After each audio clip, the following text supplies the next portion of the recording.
Kunci dari palu mara adalah keseimbangan rasa seperti kuliner khas Sulawesi ini yang memadukan asam, pedas, gurih, dan manis secara seimbang.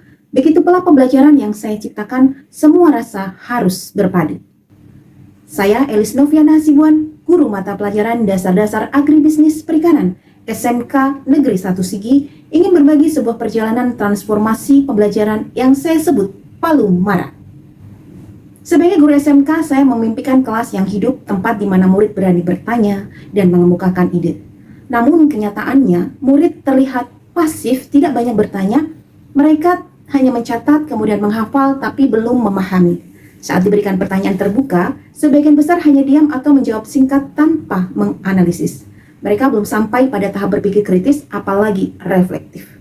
Disinilah saya menyadari mungkin pembelajaran yang saya lakukan belum menghadirkan proses berkesadaran dan bermakna seperti semangat pembelajaran mendalam yang sesungguhnya. Data literasi sekolah tahun 2025 menunjukkan hanya 51,11% peserta didik yang mencapai kompetensi minimum membaca. Artinya separuh lebih murid masih kesulitan memahami, menggunakan, dan mengevaluasi informasi yang mereka baca. Di sisi lain, hasil survei pola pikir di kelas yang saya ampu menunjukkan 91,7% murid masih memiliki fixed mindset. Kondisi ini menjadi tantangan besar ketika konsep pembelajaran mendalam mulai diterapkan. Adapun tantangan yang saya hadapi adalah pertama, pola pikir murid yang masih pasif. Banyak yang merasa tidak bisa atau takut salah. Kalimat seperti "Bu, saya takut keliru, saya tidak mampu, atau saya tidak pandai bicara di depan kelas" sering kali saya dengar. Mereka lebih nyaman menerima arahan daripada mencari tahu sendiri, dan sikap inilah yang membuat mereka sulit berpikir kritis dan reflektif, serta mempengaruhi motivasi belajar mereka. Tantangan kedua adalah kesenjangan literasi digital, di mana tidak semua murid mampu memanfaatkan teknologi untuk belajar secara bermakna. Mereka lebih sering menggunakan gawai untuk hiburan, dan saat diminta mencari artikel, sebagian besar hanya membuka situs pertama yang muncul tanpa membandingkan sumber lain dan seringkali mudah terdistraksi. Tantangan ketiga yang tak kalah kompleks adalah keterlibatan Dudi. Idealnya Dudi menjadi mitra utama dalam menghadirkan pembelajaran yang kontekstual dan otentik, namun menghadirkan pihak industri ke sekolah tidaklah mudah. Perbedaan prioritas antara dunia kerja dan dunia pendidikan membuat kolaborasi sulit dilakukan. Selain itu, asesmen dan refleksi juga menjadi tantangan, di mana penilaian yang saya lakukan sebelumnya masih berfokus pada hasil praktik dan ujian tertulis. Saya menamai pembelajaran ini Palu Mara, akronim dari pahami, luangkan, masukan, rasakan hasilnya. Filosofi ini saya ambil dari kuliner khas Sulawesi, yaitu ikan kuah kuning Palu Mara yang menghadirkan keseimbangan rasa antara lain asam, pedas, gurih, dan manis yang berpadu harmonis. Begitu pula dalam pembelajaran, keseimbangan antara nalar, rasa, dan tindakan adalah kunci dari pembelajaran mendalam. Melalui Palu Mara, saya berusaha menghadirkan proses belajar yang berkesadaran, bermakna, dan menggembirakan, sejalan dengan prinsip-prinsip pembelajaran mendalam.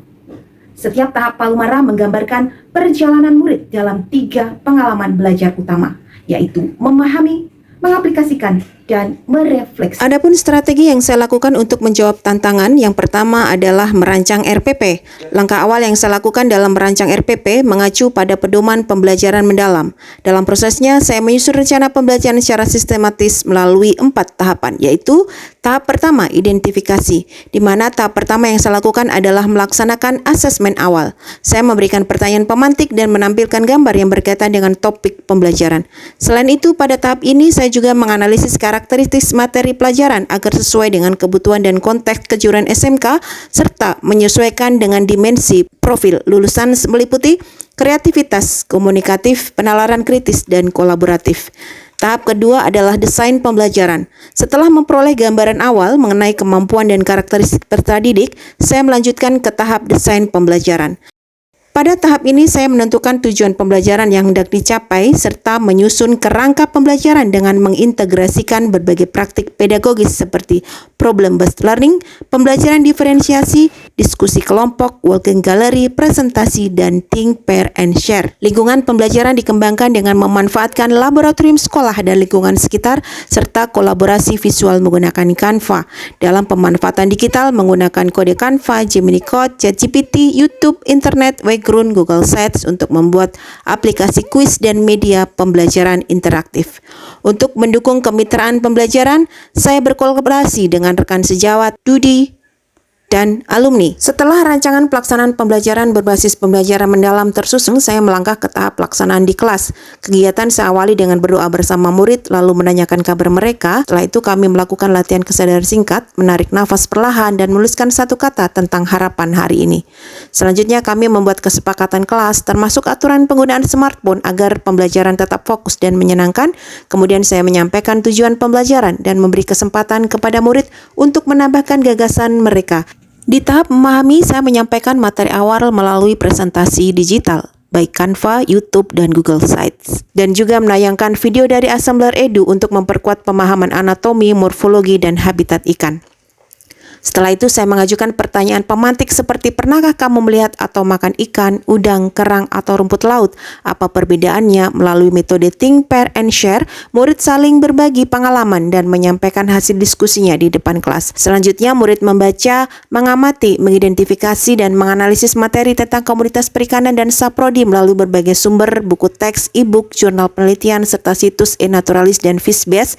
Kegiatan ini menumbuhkan kemandirian, bernalar kritis, dan kemampuan reflektif dalam belajar. Untuk mengetahui sejauh mana pemahaman siswa terhadap materi, setiap siswa diminta untuk membuat peta konsep mengenai komoditas perikanan dan sarana produksi perikanan. Setelah peta konsep selesai, guru memberikan umpan balik untuk membantu siswa memperbaiki dan menyempurnakan pemahaman mereka. Saya membagi murid ke dalam kelompok heterogen berisi 3 hingga 4 orang. Mereka kemudian mengamati tayangan video pembelajaran yang saya tampilkan melalui Canva, YouTube, dan Google Sites.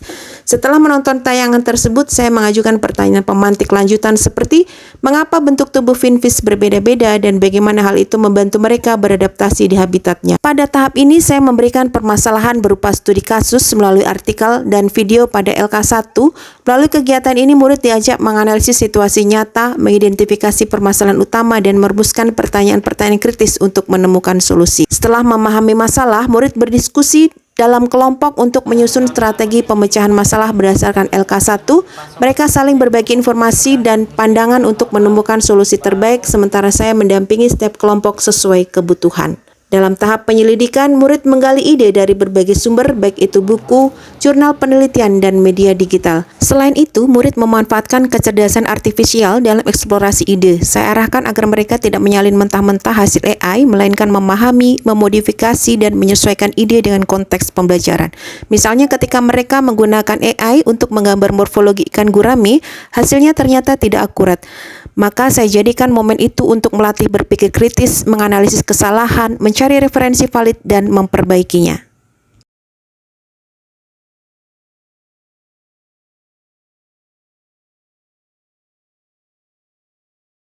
Pada tahap mengaplikasi, murid berkelompok sesuai tim sebelumnya dan mulai mengidentifikasi secara nyata komoditas perikanan serta sarana produksi yang digunakan di lingkungan sekolah. Murid juga mengenali fungsi dan cara kerja tiap alat, lalu memilih bahan dekorasi dan hardscape yang sesuai untuk membangun akuarium mini. Selama praktik, saya terus mendampingi dan memberikan pertanyaan pemantik agar mereka berpikir refleks. Setelah selesai, setiap kelompok menyajikan hasil karyanya berupa identifikasi morfologi finfish, moluska, dan krustase, fungsi saprodi yang digunakan, serta akuarium mini yang mereka buat. Mereka saling mengunjungi hasil karya teman, memberi umpan balik positif, dan berdiskusi mengenai proses serta temuan masing-masing.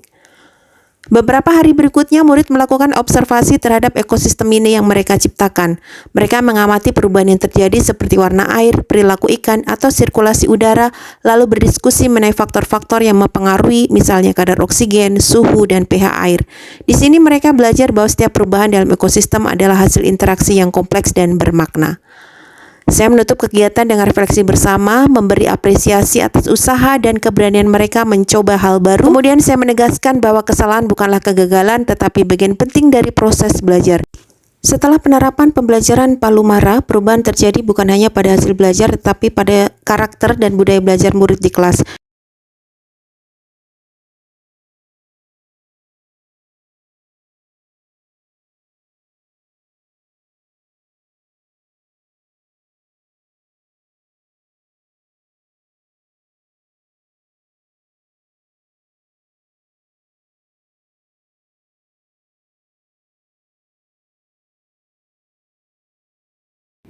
Demikian praktik baik yang bisa saya bagikan, semoga dapat bermanfaat untuk kita semua. Wassalamualaikum warahmatullahi wabarakatuh. Salam.